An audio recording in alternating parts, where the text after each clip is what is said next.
murder trial of former Bafana Bafana captain Senzo Meyiwa is set to resume in the High Court in Pretoria this morning after a month-long break. The first state witness, Sergeant Thabo Mosia, will continue to be cross-examined. So as one of the first responders, he previously told the court what he found when he arrived at the scene just a few hours after the shooting.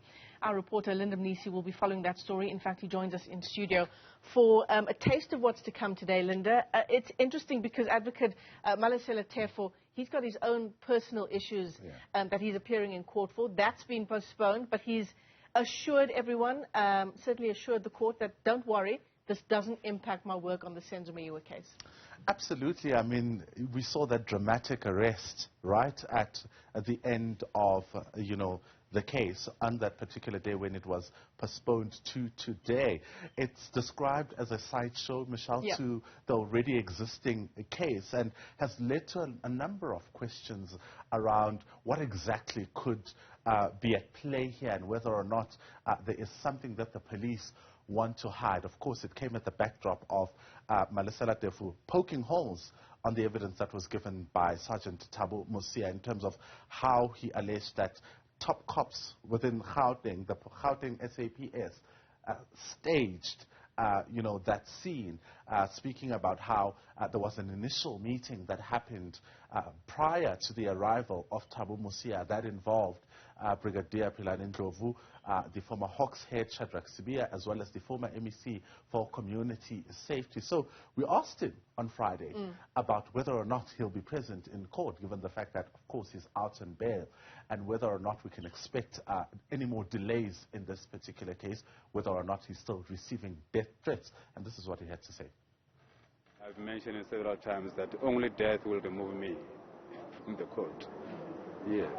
Further has been continuing anyway, but it's not stopping us. We are not deterred. We are not deterred because if when we walk everywhere with my attorney, myself, my attorney, and whoever is on our side, people are saying, guys, you are doing a good job. Proceed. We want to see this case at the end. And definitely we don't want to disappoint the people of South Africa and those who are peace-loving and the people who are in need of justice in this country. I mean, it's not ideal, isn't it, that the person who's arguing in a murder case is himself having a run-in with the law. The other issue is that when he was arrested back then, Advocate Tefo, he told the media, and there are questions now about whether he lied, but he told the media that it was on a bogus arrest warrant. Of course, we know that the arrest warrant was, in fact, real. In fact, Michelle, it's not the first warrant that was issued in the very same case. In that appearance, shortly after he was arrested, we heard from Magistrate Brando how he previously issued a warrant of arrest because he did not pitch in court, and he was arrested. And that's the reason why we saw him being granted 10,000 rands bail, because initially the state wanted him to be granted 5,000 rands bail. But now they had to push it, the court pushing it a notch higher, because it was not the first time that a warrant was issued in the very same case. But also, you'll remember new revelations. Well, I suppose it's not new revelations, because he's argued that it was on a bogus warrant.